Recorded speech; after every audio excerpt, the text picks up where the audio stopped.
If you have ever thought about starting your own business someday, but you have been held back by thoughts like, I don't have a good idea, or I don't know what I would sell, or like, why would anyone buy from me, or I don't have the right skills. And you've also probably been told that starting a business is super risky. But to be honest, one of the things that I've really learned over the years is that pretty much anyone can start a business. And in this video, I'd like to lay out a little roadmap for doing so. And this is based on a conversation that I had with serial entrepreneur Daniel Priestley, who is a friend and mentor of mine. Daniel has worked with thousands of entrepreneurs to help grow and scale their businesses, and he's also built multiple 7- and 8-figure businesses of his own. And in this video, we break down exactly how you can start completely from scratch and build a business from nothing. Certainly, if you are watching this video on a device that is connected to the internet, you have everything you need to start your business. The reason people say, I don't have an idea, it's actually not that they don't have a business idea. It's very easy to have a business idea. They don't have any idea as to how businesses run. So that's the bigger issue. This is why you don't go and start a business as a number one first. This episode is part of Freedom Fridays, the new series on the channel where we explore books and strategies and ideas and conversations and tools that can help you build a business that helps you work towards fun, fulfillment, and financial freedom so that you can really live life on your own terms. So the way that you approach business is, if you want to be an entrepreneur, if you know that you want to be on this journey, you know that you want to do this, you need to do something called... We're going to structure the video in terms of the 9 key lessons from the conversations with Daniel. So if you'd like to take action towards building your first business and making money on your own terms and potentially becoming financially free someday, and hopefully, fingers crossed, you'll get a lot of value from this video, let's dive straight into it. Lesson number 1, school didn't teach you how to be an entrepreneur.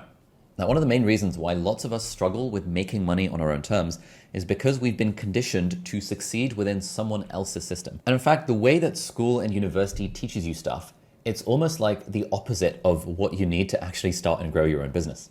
So the school system emerged alongside industrialization. Prior to industrialization, we had the apprentice system that you basically apprenticed with your father, or you apprenticed with a friend of your father.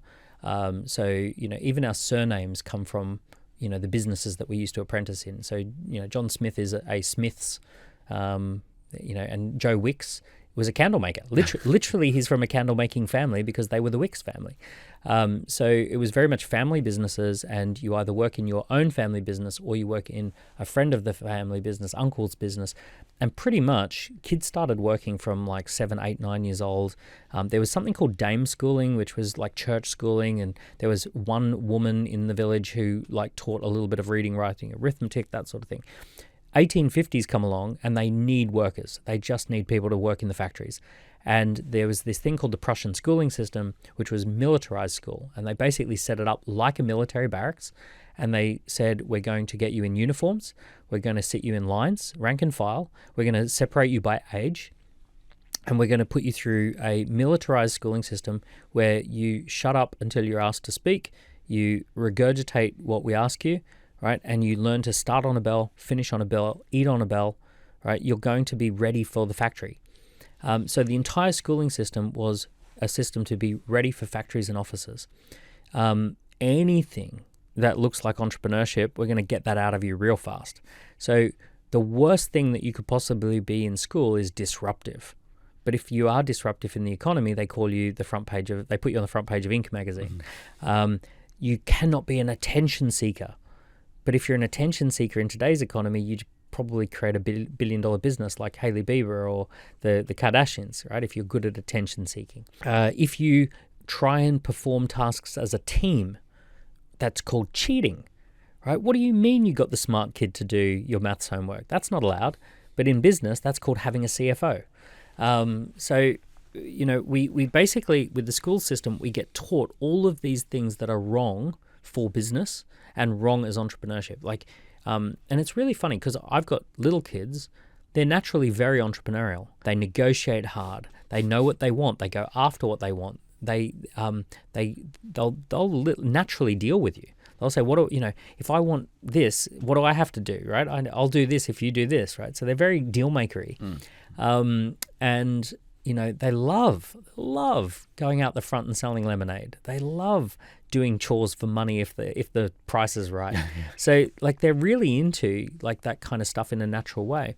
And then we beat it out of them, and then we have to relearn those skills later on down the road. One of the things that I've been sort of personally noodling on as well is that the skills that make you a good student or the traits that make you a good student, are almost diametrically opposed to the skills that make you a good entrepreneur. If you're a good student in school, you get trained to ask for permission. Like, you have ask permission, to go to the toilet and whatever. Whereas really entrepreneurs kind of have to combat that tendency to, be addicted to seeking permission. In school, you're trained to follow someone else's schedule rather than designing your own. In school, you really have to focus on getting the perfect answer straight away because you only have one chance to submit the thing and then you get graded on it. Whereas really entrepreneurship is a game of putting something imperfect out there and then iterating on it over time. And so all of this brings us on to lesson number 2, which is the entrepreneur's mindset shift. When people search things like, how to make money, there will be a large amount of YouTube videos that are saying things like, okay, well, you could start a social media marketing agency. You could start an AI automation agency. You could, do a service thing that does video editing for people, this, that, and the other. And the impression I get from speaking to a lot of people who are interested in starting their first business is that what they want is almost like a turnkey solution. They just want they want a business in a box. They want look, just like tell me what to do, and paint my numbers, and I'll take the boxes like I did in school, and then I'll have a business. Yeah. What's your take on kind of business in a box kind of ideas? The desire to be told what to do is antithetical to entrepreneurship. Entrepreneurs are telling what they want to do, right? So entrepreneurs are the shot callers. They're the creator. They're the ones who are creating. It's kind of like saying, I want to be a band and I want to be a famous band and I want to do really well as a band, but I just want to play other people's songs and I want to, get told when to turn up and all of that sort of stuff. Well, it's not really going to get you the same result as to what you imagine what it would be like to be in a band. We already know that if you're just playing other people's songs and turning up when you're told to be turning up, you're probably not Coldplay, right? Coldplay play Coldplay songs and they turn up where they want to turn up. So the desire to be told what to do that's a job, right? That's what you get as a job. See, the entrepreneur does the 1 and the 10, but the 2 to the 9 typically gets outsourced. So if we think about, especially with AI now, so if we think about a project having 10 steps, the entrepreneur is really the person who is focused on step 1 and step 10. So step 1 is figuring out what are we actually going to do, and what's the vision going to be like, and who's going to be working on this team, and what systems and processes are we going to do. And then there's the getting on with doing it, and then there's the time where you go, okay, this is now done, it's finished, and now here's what we're going to do next, and this is how we're going to commercialize it, and here's the next thing that we're going to do. If we were talking about farming, this is called plant the seeds, right? And then this is called harvest, right? And then all the growing bit in the middle is outsourced to the soil. Yeah. Right. Now, it used to be that this middle bit was outsourced to what we called labor, right? Someone who's working. And now we're also outsourcing this to AI. So all this middle bit. Now, what does AI not do? AI doesn't do the beginning and it doesn't do the end, right? So it doesn't know what you want it to do until you tell it. And then it doesn't know what to do next, or it doesn't know what to do with that information until you take it and go do something of value with it. But it's very, very good at doing the middle to the middle. So same as employees. Employees are very, very good at being told what to do and doing a whole bunch of things, but then they don't know when to stop and they don't know what to do next and they don't know how to turn that into the final finished product that is of value. So what is the entrepreneur doing? That bit and that bit. Now, if you're sitting there saying, can someone else please do that bit and can someone else please do that bit? Well, then that means that you are actually labor and you can be replaced by AI. So it's a new set of skills that you need to become the shot caller, the one who plants the seed, and the harvester, the one who figures out how to make the money out of it. Yeah, nice. In your opinion, is there such a thing as a person not being cut out for entrepreneurship? Are there just certain sorts of people that entrepreneurship favors versus not? Well, I think entrepreneurship is a team sport, and there's probably people who are just not cut out to be a founder, but they could be very close to the founder. They could be very, very close. They could even have equity in the business. They could benefit from profit share. They could get commissions on sales. So they could be really riding on the coattails of the founder in many meaningful ways, earn loads more than they'd earn in a big corporate, but they're not necessarily the founder. So the founder is the first mover, that person who comes up with the 1 and the 10, right? But very close to the founder is the founder's core team. So it's often the case that people who were there at the beginning end up as millionaires as well. Yeah, exactly. Some of them are close at hand. So what we're looking for is to treat entrepreneurship as a team sport. The founder role is not necessarily for everyone, although it's probably for a lot more people than you'd think, right? So when I'm thinking about who's not really cut out, there are people who, for whatever reason, that's not how their mind works. To be brutal, they might not have the IQ for it, right? So they're just, so when we're talking about broad population, there just might not be people who are can manage that level of complexity, which is fine. There might be people who just personality-wise, they just want, or even phase of life-wise, they just want to go through a phase of life where they're being told what to do, so that they can just, get on with it, because they've got other things that they're juggling. So there's a number of reasons, phase of life, level of IQ, all of that sort of stuff that could say it's not ideal to be a founder, because it is a complex role and it is a high, it's a high abstraction role. Like, you need to be able to work with abstractions. It's a visioning role, but you'd be surprised, way more people can do it than you'd think. However, is it even smart to be a founder? Perhaps you would be better off being a core team of a founder who's really good at what they do. So I have a number of really super smart, super talented people who could easily be founders, but they see more value in working closely with me, because we can create way more value as co-founders, as co-collaborators, co-creators. By the way, I really love co-founders over founders. So co-founding is where you collectively get together and do a business. I just think, it's so much easier. Almost all of my business, not almost all of my businesses are co-founded. So I've always done stuff with co-founders.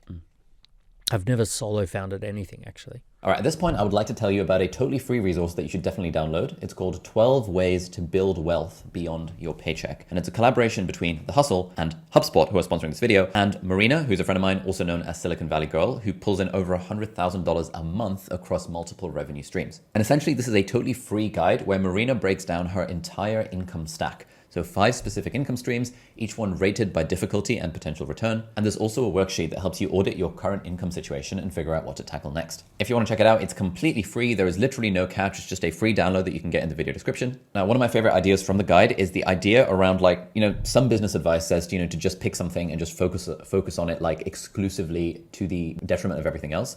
Whereas kind of the way Marina thinks about this is that if you're building multiple income streams, which might vibe with you if you want to build a lifestyle business, then actually, depending on how you're feeling on a given day or in a given moment, you can actually switch focus between different creative projects rather than just having to do one thing at all times. So if you are interested in building wealth beyond your 9 to 5, then you should definitely check it out. Thanks again to HubSpot for sponsoring today's video and for creating completely free resources like this that can help people achieve financial freedom. All right, cool. Let's get back to the video.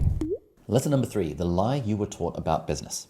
Now, something else that the education system teaches us is that going through school and then university and then getting a job, that's the route that guarantees you financial security. And yes, this was true of our parents' generation, but I don't think it's still true today. So yeah, the job used to give you a lot of security, but I think we're all seeing that that's just a bit of mythology right now. There's very, very few jobs that keep up with the cost of living.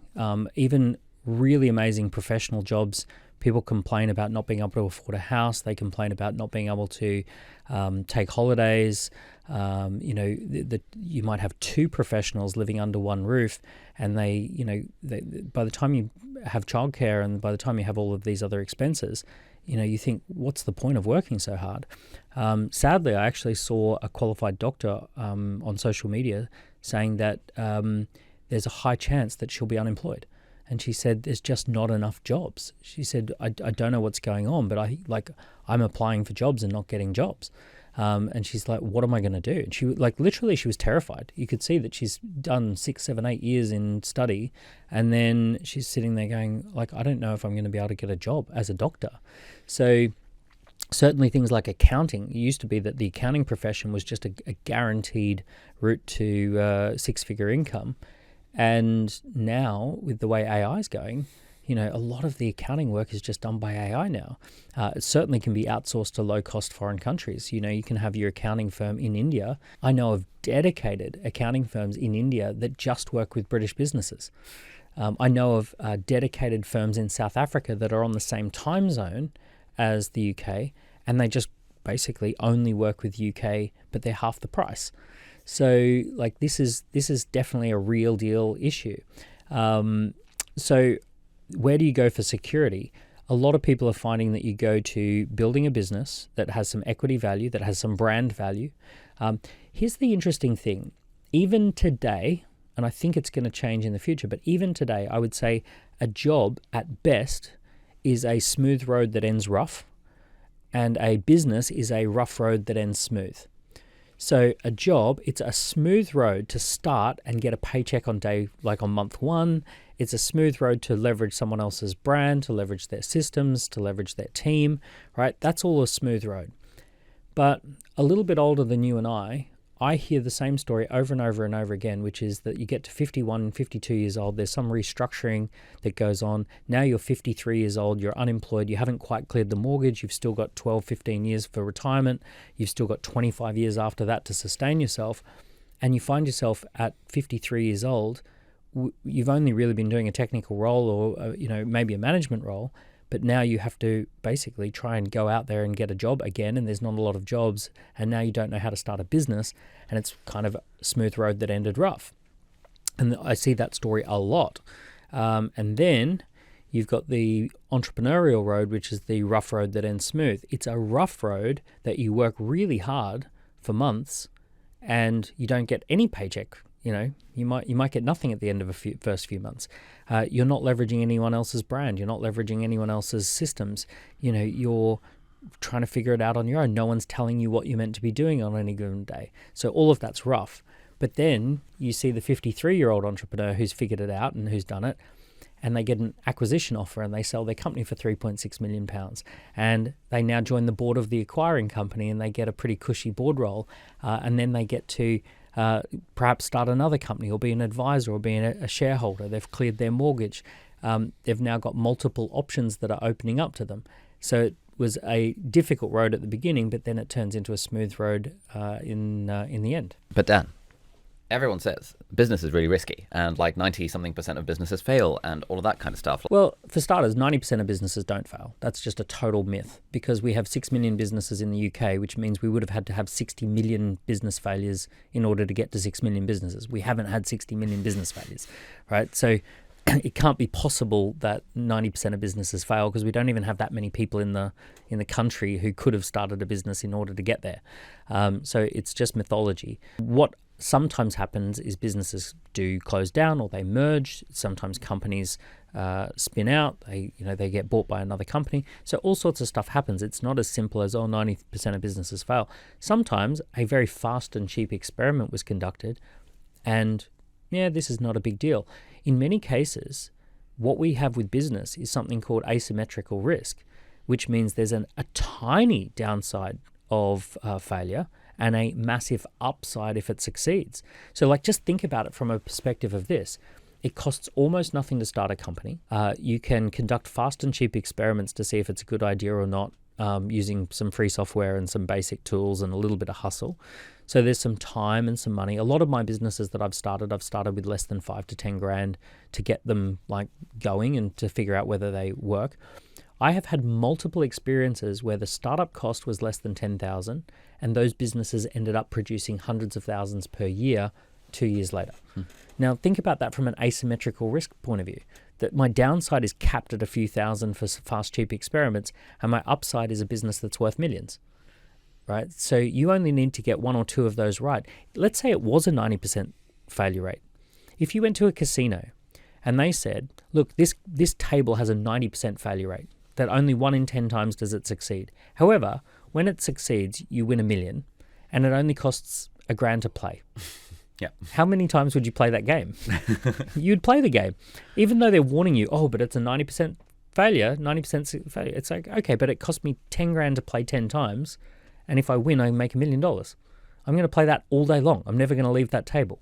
So a lot of people really misunderstand this whole risk to reward ratio. Yeah, I think when a lot of people think about it just seems to have really seeped into the public imaginary that business is risky, super high percentage of businesses fail. The whole startup stuff as well. 90% of startups fail if you're trying to do the VC thing, raise money, this, that, and the other.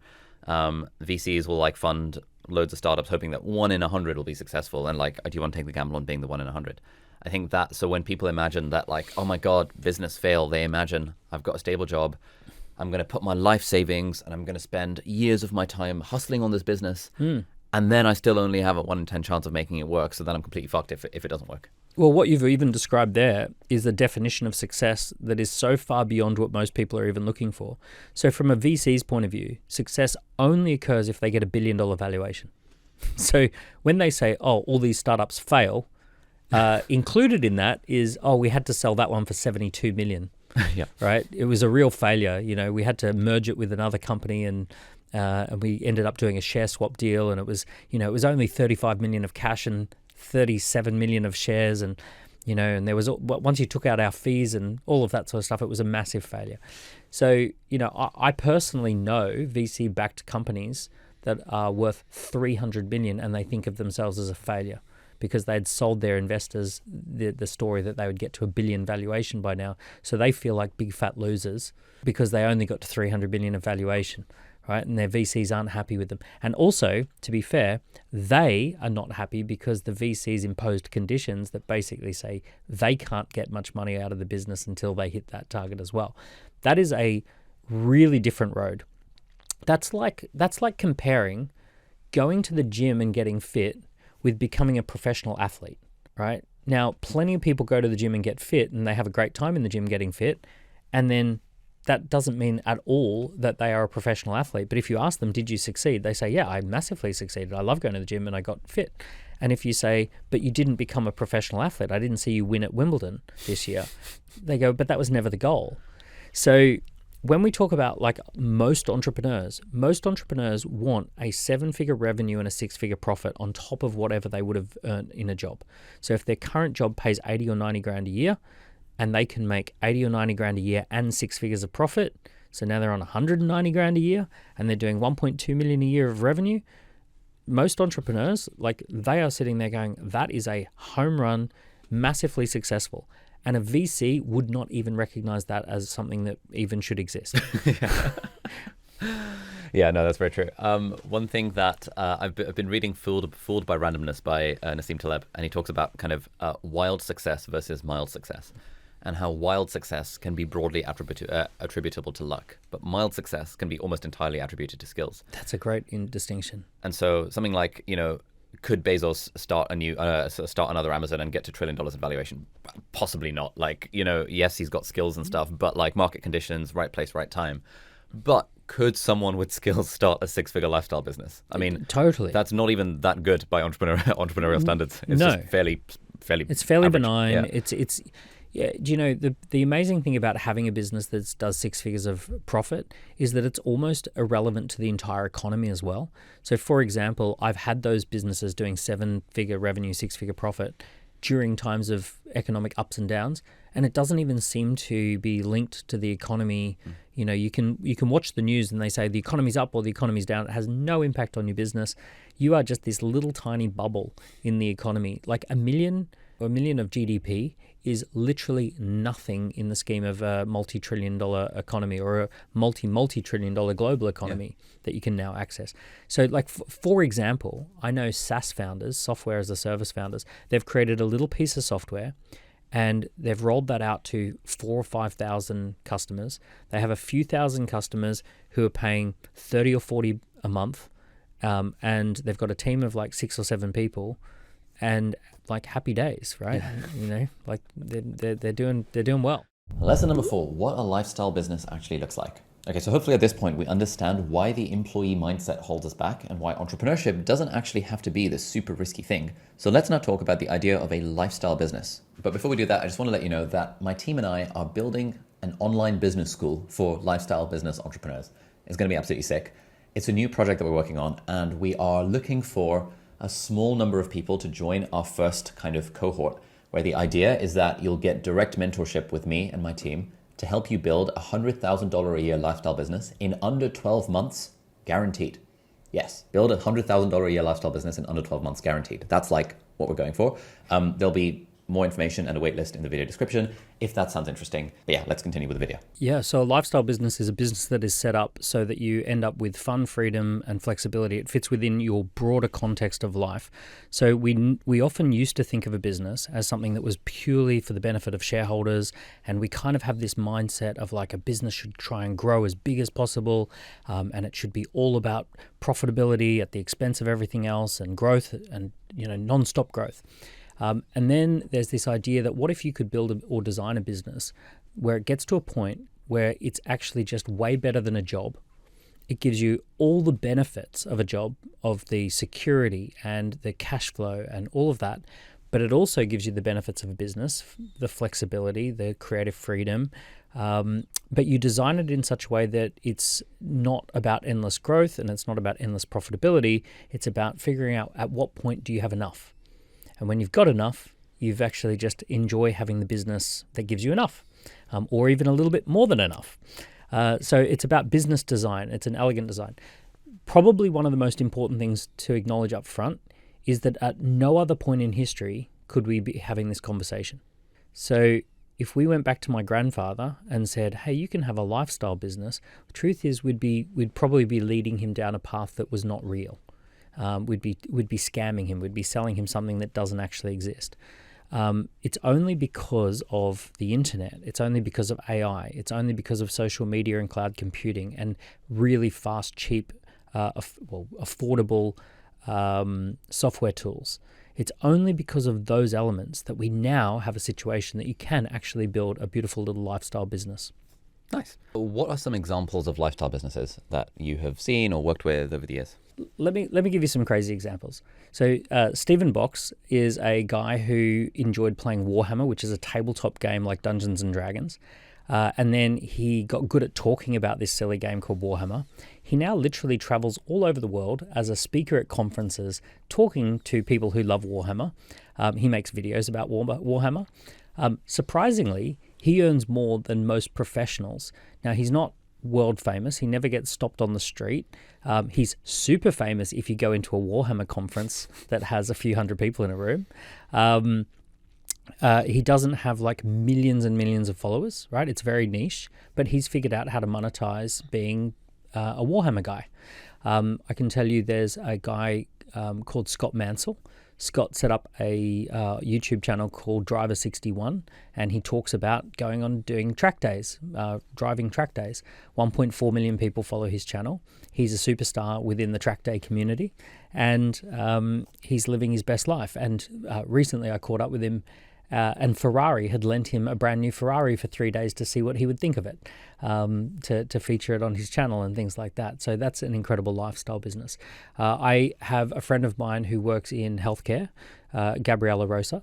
She has set up a fertility clinic, and what she's done is it's completely virtual, right? So it used to be that she worked in a traditional clinical setting, and she has a completely virtual clinic where she has a team of remote workers all over the world who are trained and qualified in her methods. She's written a book called Natural Fertility Breakthrough. She gives away a few thousand books each year. Those people read the book and then want to work with her clinic. She has multiple seven-figure revenue, really great profitability. She went to Harvard, did some research, won an award for her research at Harvard, and she's enjoying having a great lifestyle business where she can travel, she can have fun, and she can express what she wants to see happen in the world through that business. So that's 3 examples that just pop straight to mind. Nice. And so lifestyle business, sort of, as opposed to what sort of business? Like, what are the other sorts of businesses that people might be starting? Well, so if you take my businesses tend to get bigger and bigger. This is before I really discovered lifestyle businesses. I think if I was to start my career again, I'd probably be more focused on lifestyle businesses, knowing what I now know, because it's very demanding when you go over 12 employees, 12 people. So there's a ceiling at about 12 people on a team. Between 3 and 12 people on a team, it's very easy to manage. It's almost self-managing. It's like having 3 to 12 people over to your house for dinner. That if you were to have 3 to 12 people come around to your house for dinner, it wouldn't be like a massive job to organize everything. Everyone would kind of just, like, it would just be time to go to the table and eat. So we'd all head over to the table. You wouldn't have to do anything particular to organize the group. As soon as you go 13, 14, 15, now it's a house party. And now it's a bit out of control. Some people are in the kitchen. Some people are in the lounge room. Some people have gone out in the back garden, right? And it's like there's different groups that are now forming in different parts of the house. And if you wanted everyone to do something, you'd have to kind of walk around for about 15 minutes, kind of herding everyone back together in order to get something done. And it's the same with your business. If you go over 13, 14, 15 people, you've got your sales team hanging out talking about sales, and you've got your ops team talking about ops. No one's coordinating, starts drifting in different directions, and it's a lot of work to try and get everyone aligned. So I've got businesses that are north of 50 full-time employees, and you need general management, you need a board, you need something called an executive committee, right? You have meetings about the meetings that you're going to have. So there's all this stuff that goes on in a slightly bigger business. All of that doesn't really exist when you're less than 12 people. So whenever I've had a business personally from 3 to 12 people, it's what I would consider the good old days. So every business that I've had that's grown big, we always look so fondly at the time when we were 3 to 12 people and it was just working and it was just amazing. And there was always this little fantasy of like, oh, what if you just kept it at about 12? And that's a lifestyle business. Nice. Lesson number 5, goodbye Homer Simpson. Yeah, another idea I've been reading about recently is this idea of like the large corporation. It's like a fairly new idea. And if you just go back a few hundred years ago, like everyone was working in like family businesses or like on the farm or for the feudal lord or like whatever. But I think this idea that we are all entitled to have a high-paying middle-class job for a large corporation that then sort of, we stay with for 50 years. That's a relatively, like, a tiny slice of human history. It's a post-World War II idea. The vast majority of all businesses up until very recently, up until the 1900s, were about 150 people is the biggest a corporation could get. It was about as many people as you could possibly organize under one roof. There were some notable exceptions. The government had militaries, for example, which were well-organized militaries or militias. There was like East India Trading Company, so that was a sovereign-backed corporation. There were certain exceptions to this rule, but the vast majority of like manufacturing, production, all sorts of things, it's split off into teams of about 150 people. That was the biggest a company could get. It's very, very, very recent, this idea that you can actually have mega corporations, global corporations, international corporations, that you can organize more groups of more than 150 people is very new. The idea of a middle class is a post-World War II phenomenon that has lasted for about 60, 70 years, and wages. There's a reason that happened in the West, and that was there was a huge amount of money injected in to rebuild after World War II. Straight after World War II, only 50% of adults worked in jobs, so women hadn't yet entered the workforce, but then they did enter the workforce. Unfortunately, the unintended consequence that no one wanted or intended was that when women entered the workforce, they diluted the value of labor in the workforce, and we ended up with households required 12 paychecks to run for the year, and now they require 20 paychecks to run for the year. And that was basically because when more people enter the workforce, you have more choice as to who you get to work. And it kind of sucks, but basically there was so much labor that was untaxed by government, women working in the home, and actually everything was kind of like based on that model. And then when we changed that model, everything repriced itself. Even the cost of buying a home, banks went, oh, we can just take money from them and them, right? So we kind of changed society in an unintended way. And I'm not saying you'd do it any other way, but that was the unintended consequence. Then the reason that this has all gone massively downhill since the 70s is because we invented technology that could outsource jobs overseas, massively expanding the labor pool into low-cost labor. We invented technology that could automate the process. So in the S&P 500, the largest the largest companies in the USA, they went from having 8 people making $1 million to 2 people making $1 million because of automation. Even the biggest employers in the USA, a steel production company that used to have 30,000 people now has 5,000 people, and the amount of steel they produce has gone through the roof. So like automation has totally taken over there. So what we've done is we've decoupled labor from being a key ingredient to being an abstract ingredient in the production process. And that is basically what, if we map it out, we've had the agricultural age, and that was replaced by the industrial age. And then the industrial age is now being replaced by the digital age. And what's happened is that this point here is where they did the show The Simpsons.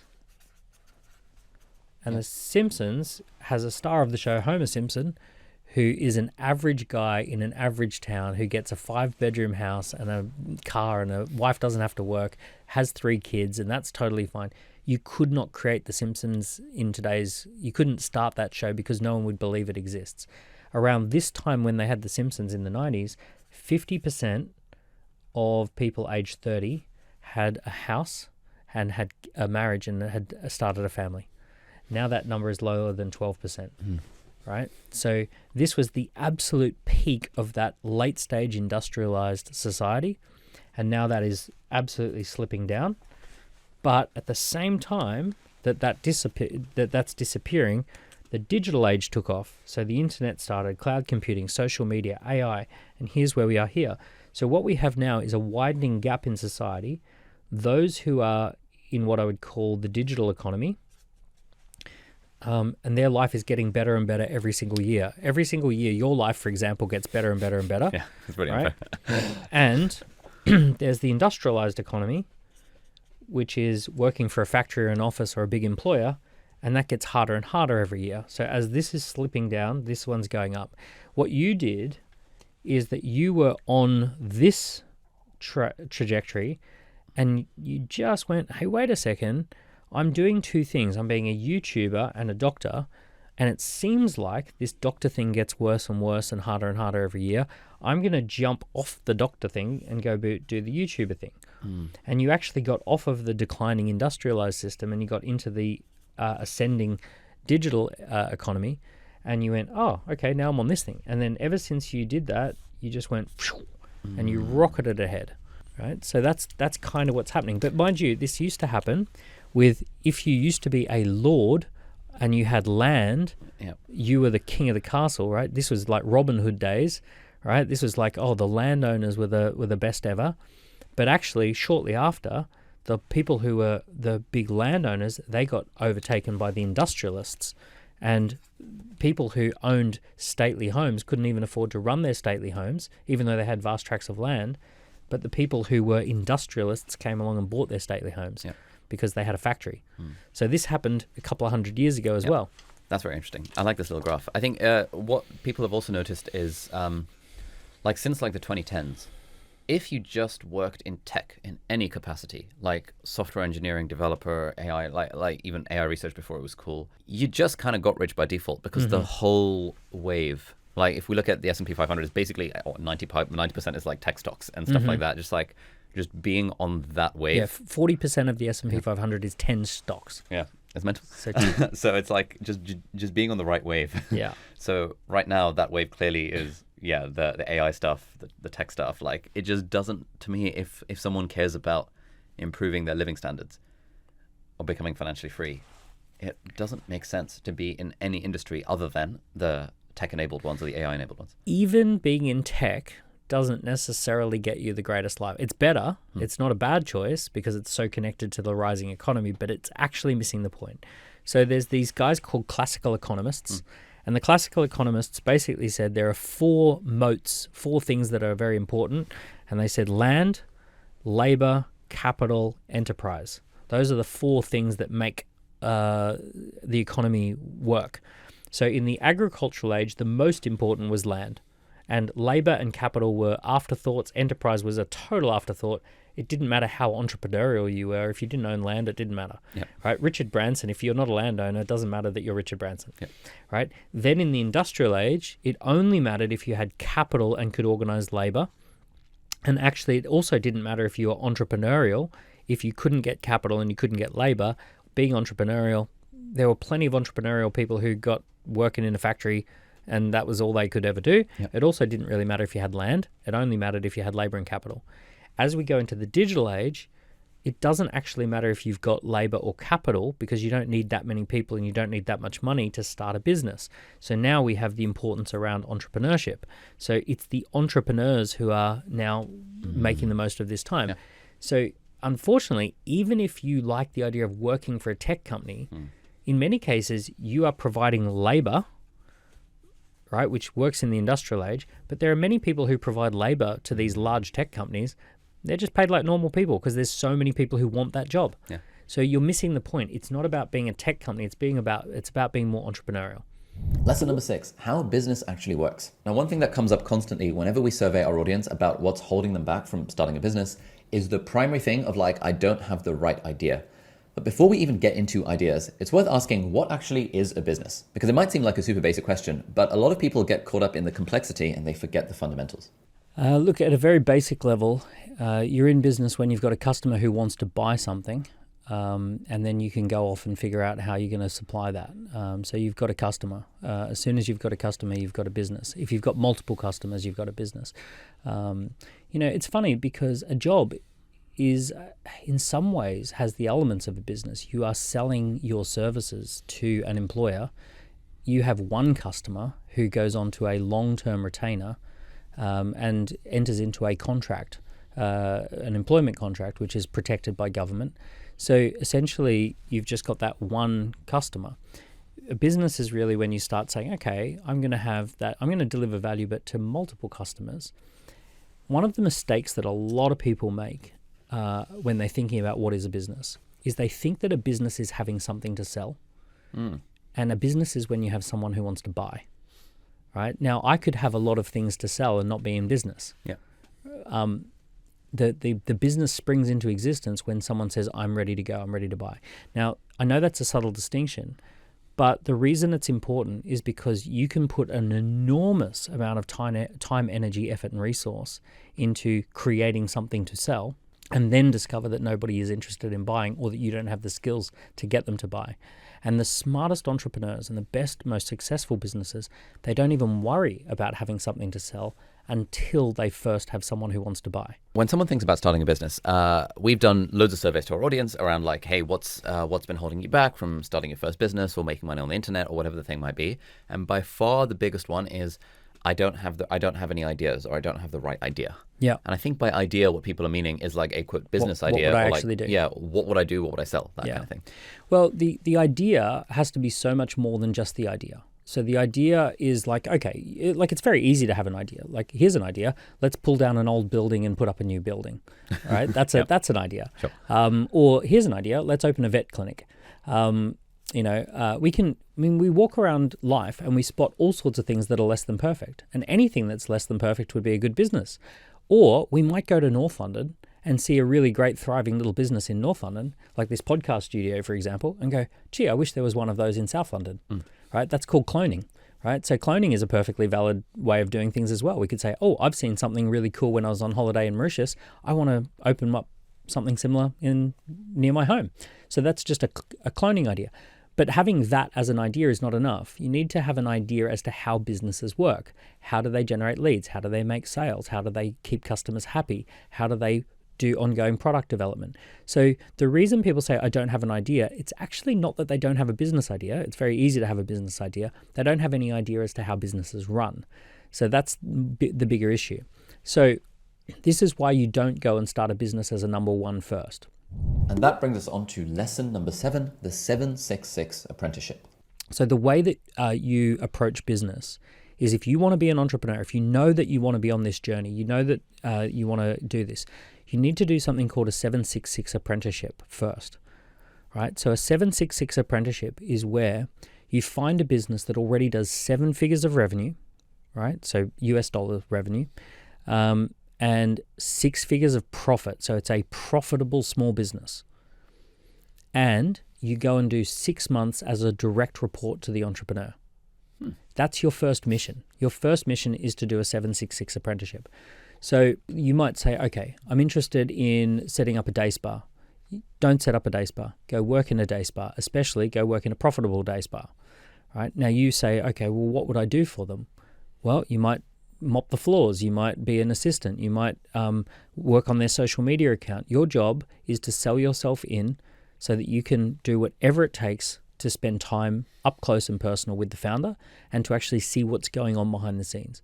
Because in a 7-figure business that has 6 figures of profit and you're spending 6 months with the founder, you are going to discover that they have figured out how to generate leads, how to make sales, how to look after customers, how to do ongoing development. All of those types of things have already been figured out. And now you're going to learn those skills. You're going to get a much clearer understanding as to whether you have what it takes to then go and replicate and clone that. Okay, but Dan, what if I'm in my 30s, I'm a doctor, and I've got kids, and I've got the regular monthly paycheck in the NHS. What, should I just take 6 months off and try and get an internship? Also, why would they hire me? I mean, I don't have any skills that a spa needs, right? Yeah, the more you have, the more you should not just roll the dice. I don't think it's a good idea for people to take a leap of faith. What we want to do is conduct fast, cheap experiments to see if it's a good idea or not. You want to protect your family and protect your wealth and protect your time, and you want to protect yourself from bad decisions. So what we're trying to do is conduct fast, cheap experiments. The spirit of intent behind a 766 apprenticeship is that it's a fast, cheap experiment that protects you from risk. So now what you might do is say, okay, in that situation, I'm going to make an agreement with my spouse that I'm going to do 1 day a week, or I'm going to do a day on the weekend. In that situation, I'm going to go to that person, to the business, and I'm going to see if I can find out whether I can lend my skills to them in any capacity. Now, a fallback position might be that rather than choosing a business that you're going to get into, you choose any business at all, provided it's a small business with 7 figures of revenue, 6 figures of profit. One of the biggest things that I'm trying to get at here is that if you work in the NHS, you have no idea how a small business works. If you work in KPMG or Ernst & Young, you have no idea how a small business works. So any time that you're working within a big corporate context, you've got no idea what it's like to be a small business. So any idea, any exposure to a small business is going to bring in the realities of what it's going to be like. And also, if you want a lifestyle business, you're trying to get as close to the realities of that as possible so that you can actually understand what it really takes and what's going on. So let's say you are a doctor, you might find a small business that needs a doctor, right? So some sort of private clinic or some sort of private startup business that leverages doctor skills. So you say, okay, fair enough. So long as I'm getting a little bit of exposure to the founder, that would be helpful. If you are an accountant, go and be an accountant in the evenings or on the weekends for a small business that you're actually getting hands-on with the founder. So the main thing is that we're just trying to de-risk. We don't want to put the kids in jeopardy. We don't want to put the marriage in jeopardy. We don't want to put the mortgage in jeopardy. We want to conduct this as a fast, cheap experiment to see if there is a bridge that is going to be viable across to this. Nice. Okay, 2 questions. Firstly, why is contact with the founder important? Because you're going to be stepping into that role, and it's like anything where whatever career you're currently in, you had contact with people who are further along in that career. If you were a lawyer, you worked as a junior lawyer under a partner.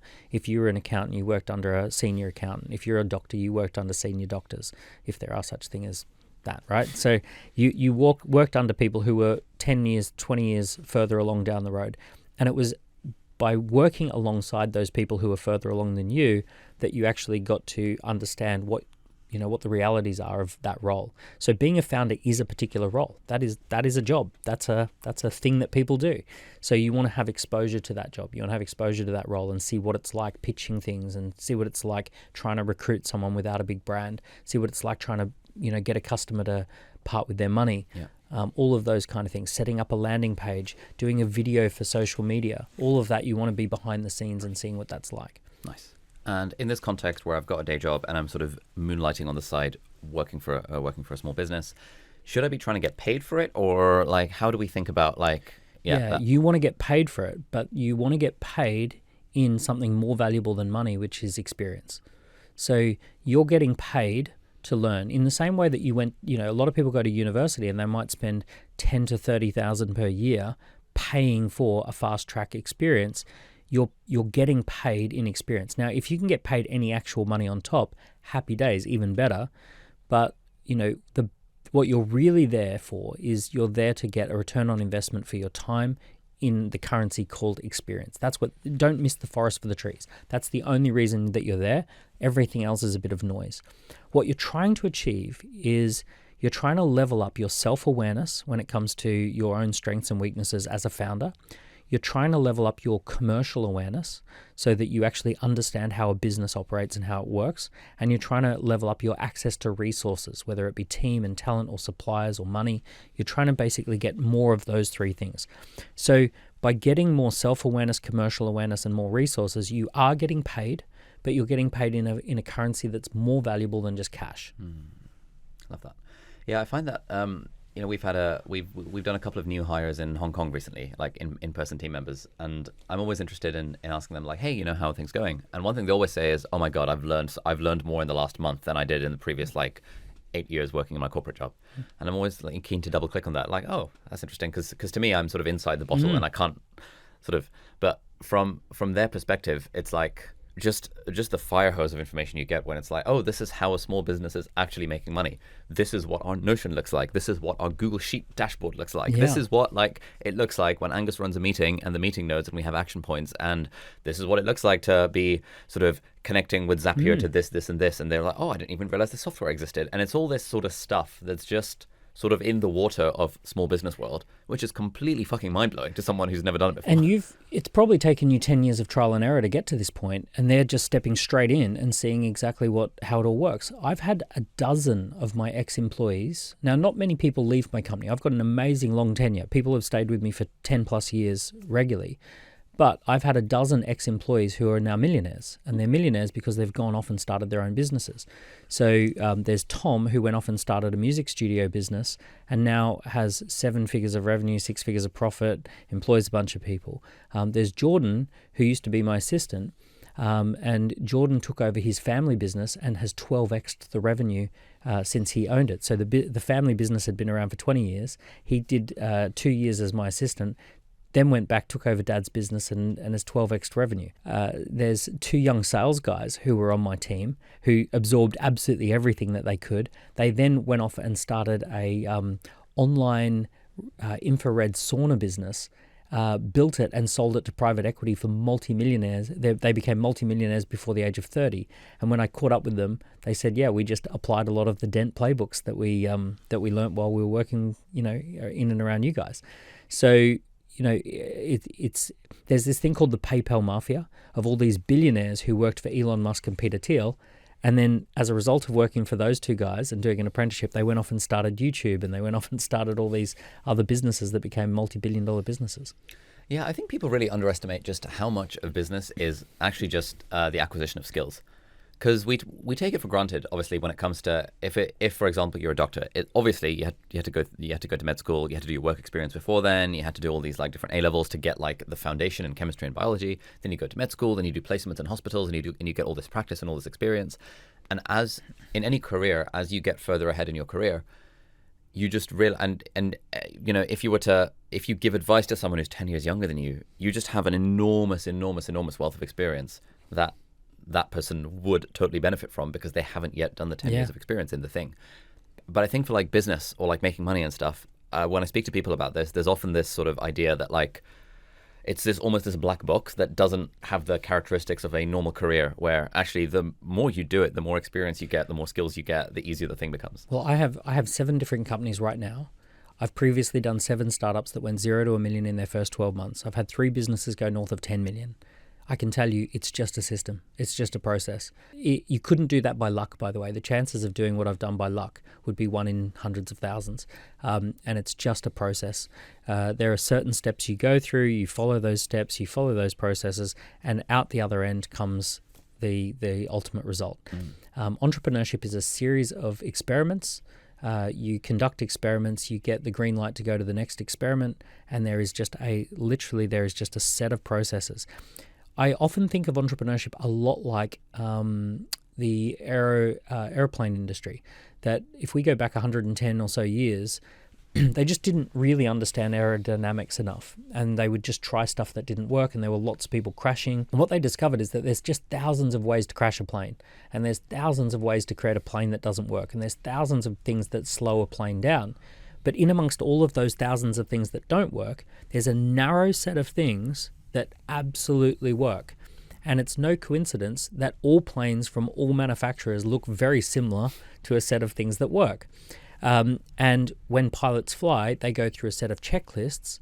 And isn't it strange that the thing that was the most dangerous thing that you could possibly do 100 years ago has actually become the safest thing that you could possibly do? You are the safest you will ever be when you're on a plane, statistically. So while you're flying through the air, or even during takeoff and landing, it's the safest form of transport. It's safer than walking around a city. It's safer than all sorts of stuff, because we have a set of things that work, and we just repeat those things that work. It's actually the same as business. There are hundreds of ways to crash a business, thousands of things that slow the thing down, thousands of things that are a disaster, and there's a narrow set of things, a narrow path that just totally works. Lesson number 8, your founder opportunity fit. So once you've seen how real businesses operate from the inside, you are then very much primed to start looking for the right opportunity for your own unique situation. So let's now talk about ideas. Almost universally, the idea that businesses start with almost never becomes the idea that they scale with. The idea changes so many times. Like, you can almost start anywhere and end up making contact with customers, and you'll end up somewhere different anyway. The idea itself is almost not that important when it comes to entrepreneurship and business. And what do I mean by that? Well, I'll give you the best idea. The best idea. It's $1 trillion idea, right? So here's the £1 trillion idea. Take every old building in London, knock it down, and put up a new building. Great. Right? That's an We're going to be rich. We're going to be rich, right? $1 trillion idea. Yeah. Now, it's evident that that's a great idea, right? Because like old buildings are falling apart, and new buildings would be great, and people would prefer, like, it would be like Dubai. It would be amazing. Everything would be brand new. We know that execution is way more important than the actual idea itself.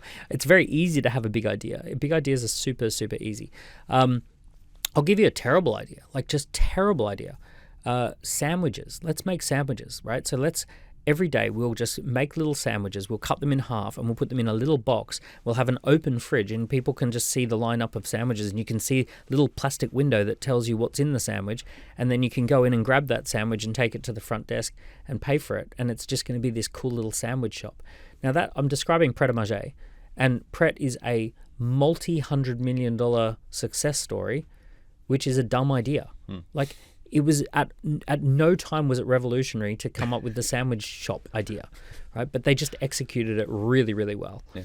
So, like, entrepreneurship is more about business than a business understanding and business execution than it is about a particular idea. There are better ideas than not. There are things that ride on good trends and things that don't ride on trends. But it's not hard to see the stuff that rides on trends, right? What we're actually looking for, by the way, is not a good idea. We're looking for something similar to a good idea, but it's a little bit of a nuanced thing, and it's called a good idea for you.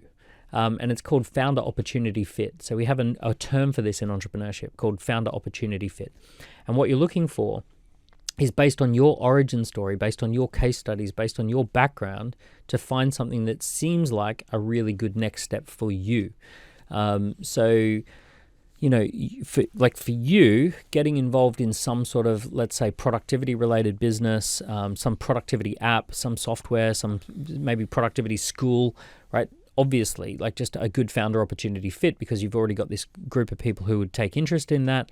But if I tried to sneak on in and get in on that opportunity before you and get you out, the result would be vastly different, right? So let's say I somehow convinced the app that wanted to do a deal with you, and I say, I'll steal that idea and compete, right? So I see what you're doing and I try and compete with it. There's no chance that that's going to be a good idea for me to do that, right? It's a great idea for you to do that, but it's a terrible idea for me to do that. So the real thing we're looking for is founder opportunity fit. And there's a few questions that you can ask. You can say, origin, mission, and vision. My origin story is, what is my background? What successful case studies have I already got? When did I do something special that other people noticed? When did I transform somebody's life? When did I do something that people said, oh, I wish you'd do that more often? When did I do something that people said, that's really valuable, thank you for helping me? When did I do something that people said, oh, that was too cheap, I would have paid twice as much for that? So that's called your origin story. Your vision is, what do you really find yourself thinking about in the future? What do you want to see happen in the world? Not necessarily what rewards do you want. It's not about like your vision to have a Ferrari, but it's like your vision for the future. What do you hope happens in the world that you feel like you would work hard towards? Your mission is, what is the highest value activity that you could possibly do throughout a month? So for example, I've seen people who work in dentistry, let's say, and most of the month is like drilling teeth and all that sort of stuff. But occasionally throughout the month, they do a special consultation where they talk to someone about like, you know, what's possible with veneers and different things. And that person then signs up to a $12,000 package and like, yep, $12,000 package. I want to do that. And actually, the most valuable thing they did through the month was the 15-minute conversation that resulted in $12,000 upsell. So it's like, okay, can we leverage that, right? So that's like understanding mission moments. Mission means the moments of highest value. So for me personally, going on your podcast is a mission moment, because in this moment, I can create value at scale. If I was sitting at home by myself journaling, much less of being on mission. So origin, mission, vision, exploration is a really good one. Lesson number 9, pain, prize, and payment. So alongside figuring out your founder opportunity fit through origin, vision, and mission, there are a few other things to consider when coming up with business ideas. I speak to a lot of doctors actually, and which I think maybe is a too specific example, but I'd be curious to get your take on this, where a lot of doctors follow my stuff and they don't like medicine and they want to leave, and they're like, okay, I need to come up with a business idea. But literally the only thing they can think of is helping people get into med school. Because that's like, clearly they have expertise in that. It's clearly like businesses in there. The Dr. Ponzi scheme. Yeah, 100%. Yeah. And so like anyone with a shred of entrepreneurialism, as soon as they get into medical school, they tend to think, let me start a courses business that helps people get into med school, and that sort of thing. But what that results in is that there's massive oversupply of people helping people get into med school kind of thing. Yeah. And, you know, you're targeting students, so their willingness to pay is kind of low. And, you know, we had someone come to our event the other day, and she was like trying to offer a student's personal statement marking service. And it's like, really, that's price anchored at like 10, 20 quid. Yeah. So it's really hard to build a business out of that. And I was struggling to, in that like 30-second interaction, just sort of give her a better idea, because I was like, yeah. Any thoughts on this? Yeah. So the three things that I look for with a better idea is, what problem or pain do you know how to solve? What prize do you know how to deliver? Big outcome, big prize, where big emotional uplift. And what do you know to do that people are willing to pay for? And, you know, what people can you get in front of who have big budgets to pay for? So pain, prize, payment. So doctors can solve all sorts of pain, not filling in exam forms. They know about how the body works, and they know they also can solve pain of lending credibility to things. So for example, a doctor joining the board of some sort of health-related startup gives them a massive uplift in credibility because they have a doctor on the team. Yeah. So doing your apprenticeship where you're actually working with a healthcare-related startup as a resident doctor, you are solving a problem for them. You are actually doing that. So now when we come to payment, you mentioned here price anchored at 10 an hour. One of the things that's interesting is that of all the people you meet, if you were to meet 100 people, one person has 15% of the budget to spend, 9 people have 45% of the budget to spend, and the other 90 people share in just 40% of the budget to spend. This gives you a really unintuitive signal about how markets work. So unless you know that information, the signal that you get from market is that everyone's broke, and the signal you get from market is everyone's really price conscious. And the signal that you're picking up is that I should lower my prices and do something cheap, and there's lots of people. And especially too, you sit there and go, oh, I can relate to that because that was my story not that long ago. Yep. But if you had X-ray vision and you could have special glasses that reveal people's budget to spend, you'd realize that it's pretty much worth ignoring all the people who've got no money and just spending a lot of time talking to the one person who has 15% of the budget to spend. Now, what that actually looks like in money terms is one person is willing to spend 15 grand, 9 people are willing to spend 5 grand each, and everyone else is willing to average out at 445 each. That's how it actually kind of comes together. So most people are running around worried about what the $445 people think, and they're not paying any attention to what the 15 grand person thinks or what the 5 grand person thinks. So we need to do stuff that's unintuitive, because ignoring the largest part of the market actually means that you're focusing on the most affluent part of the market. Lesson number 10 on selling to rich people. I had a little session with some friends yesterday who are all in the high ticket space of helping Chinese people from abroad get into universities in the UK. And their programs start at about £7,000 and they go from £7,000 to £15,000. And they're selling them entirely through ads and absolutely printing cash. And these are just like normal people who are in like, they're like doctors and dentists and stuff. Yep. Like not even that qualified. Like, in like F1 or F2, the first couple of years post university. And they were telling me all about the business, and I was just like absolutely amazed that they are, the amount of laser focus they have on only the affluent, only the really, really rich people. Yeah. They're asking qualification questions in their like application forms to look at what school the kid is going to, and cross-referencing that to see are the school fees at least £25,000 a year or whatever it is, because they know that if they only have conversations with those people, they're way more likely to sell someone at for a £10,000 package compared to the other 98% of people that are in state schools or something like that, where they just wouldn't be able to afford that. And these guys have an absolutely thriving business with amazing results, and they were showing me some of the testimonials, and I was just blown away by how good the service was, and also how much money they were making, because they were laser focused on the really rich people. That's it. It's funny because I've got this friend of mine who's a personal trainer, and he's like, I'm not sure how to find customers, and I'm going to think about doing all these YouTube videos or Instagram things. I'm like, can you please just start by knocking on the doors of this street just here? Because every house on that street is a massive house. Yeah. All of those people have loads of money. They all are the types of people who have fitness trainers, and you would literally pick them all up and they're all in the same location, which makes your life easy. He's like, I never thought about just knocking on doors in an affluent neighborhood. Yes, you totally can do that, or at least put something through their letterbox or something.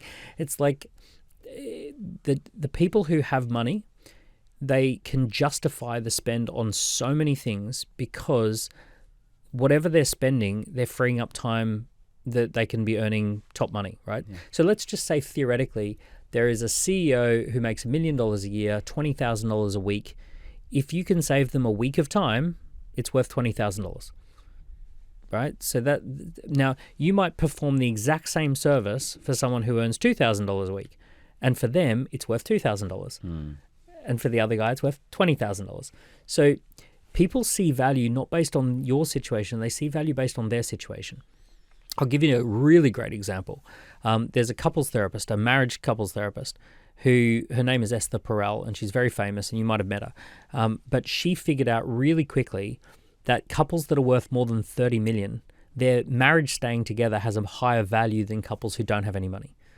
Right? So when she goes and sells her services to someone who's got 30 million worth of net worth, she knows that $250,000 is cheap to keep together a marriage that is 30 million worth of assets or more. Whereas she knows that $250,000 is expensive for a newlywed couple that don't have any assets. Now, it's the exact same service. If she was sitting down with either couple, she'd be delivering the exact same thing. But she knows that it's much more valuable to this couple here. So she has positioned herself as a key person of influence for that market. Yeah. So 90% of the value that people see is based on their situation, not your situation. But Dan, this is really unfair. Are you saying we should only sell to the rich? Like, what about, like, I want to sell to people. I want to make my products and services affordable. Like, Look, so this is about designing a business that it meets your needs. We talk about lifestyle business. It's just a lot higher chance that it's going to meet your needs if you can have a few clients who are higher paying clients. Like, smaller number of clients is easier to look after. Higher value is more profitable. So this is just about making design choices. So, like, for example, you take your home, right? Do you just randomly put the cheapest television in your home and the cheapest furniture and the cheapest everything, and you try and cram as much furniture into your house as possible? Or do you make selective design choices because you want it to reflect the type of home that you want to live in? You make design choices. You say, okay, I don't necessarily want 10 TVs at the cheapest rate. I'd rather have one nice TV. I don't want 10 couches that, that as cheap as I can get them. I want one really nice one. Well, it's the same when we build a business. We make design choices that result in having a business that we want to live in. Now, separate to that, you can do all sorts of things once you've got that. So, for example, I go into prison and I do some mentoring with people in prison to try and help them to not reoffend. Now, I don't have to have a business doing that. I can just do that because it's something I want to do. I create content for startups, and that content's freely available on the internet, and I just make it freely available. I don't charge for it. So, for example, I have one-to-one client who has a business doing $200 million a year. He pays me a massive amount for me to be available for conversations throughout the month.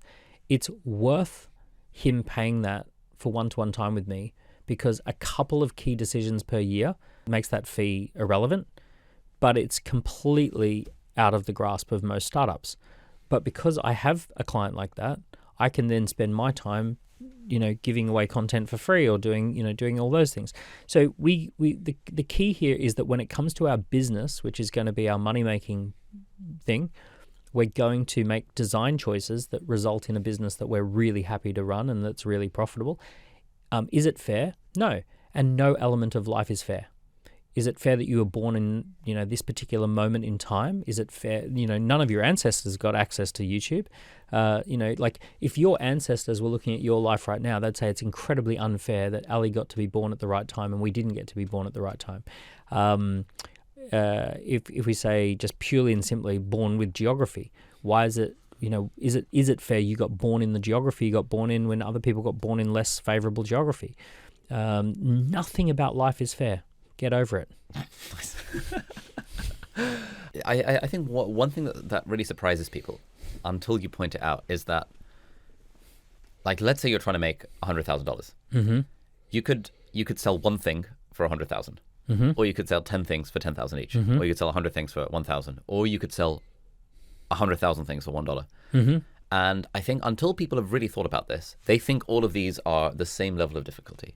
That it's just as easy or just as hard to sell 100,000 copies of a thing for $1 as it is to sell one thing for $100,000. What's been your realization of the relative ease or difficulty, or the trade-offs associated with high price versus low price, high volume versus low volume? Yeah, so I mean, if we think about this as like an x-axis of value and volume, and it creates a big kind of like X graph, at the extremes, you end up with problems. So at the extreme of 100,000 to one client is a job. And now you're stuck in a job. And if that one client disappears, for whatever reason, they call you into the office and say, I'm really sorry, we're restructuring. Your job is no longer with us. Best of luck with your life. You go from 100,000 to zero in one meeting. So that has a massive problem. Now, if you're in a job, you feel the pressure of that problem all the time. You feel oh my goodness, I don't want that problem to exist. So you think, business would be better. And the mistake you might make is to look at the other end of the other extreme, 100,000 things for $1. Now, volume is insanely hard to do. The hardest businesses in the world are volume-based businesses. Selling cups, selling drinks, selling food, perishable products that you have to sell enormous amounts of them. I mean, I just want to face palm for every entrepreneur that says, I'm going to leave my $100,000 job to do a Mexican burrito stand. And it's like, have you figured out that you need to be selling 1,500 of these burritos every day to just pay for like the basics? Yeah. This is going to be a very, very hard business. People say, I saw these two entrepreneurs who are doing cans of drinks and they're doing like an energy sports drink. It's like, you have no idea. The only reason they can do that is because they have 10 million followers between them. Without those followers, this would be impossible. This is like trying to throw a rock at a plane or something like that. Like you are fighting so much gravity. This is never going to happen. Yeah. So the balance is, roughly speaking, the balance is selling something that is between $1,000 and $10,000 to between 10 and 100 people. So like the easiest businesses to get started with, right, for your first business, and I'm not saying you stay in this for a long period of time, but it tends to be 10 to 100 customers with 1 to 10,000 per customer, or even 2 to 20,000 per customer. These are often called agency businesses or services businesses, and these businesses tend to be the perfect balance to go from having a job to having a business. It's the right step in the right direction, rather than doing one client pays 100, 3 clients pay 40, and now okay, that's pretty cool. We've now got a better uplift here, or 20 clients pay 20. Great, we can make 2 sales a month at 20 grand a client. Right, happy days. We can do something along those lines. So, yeah, those businesses tend to be way less risk, way more likely to succeed. Nice. All right, so if you enjoyed this video, then you'll probably also get a ton of value from this one over here, where I interviewed my friend Sahel and we turned it into a case study of how he quit his corporate consulting job to start a business that now generates $1.2 million a year in recurring revenue. And we talked about all of the 12 steps in detail that he took to get there. So check out that video over there if you're interested in a very long, very useful case study. Thank you so much for watching, and I'll see you there.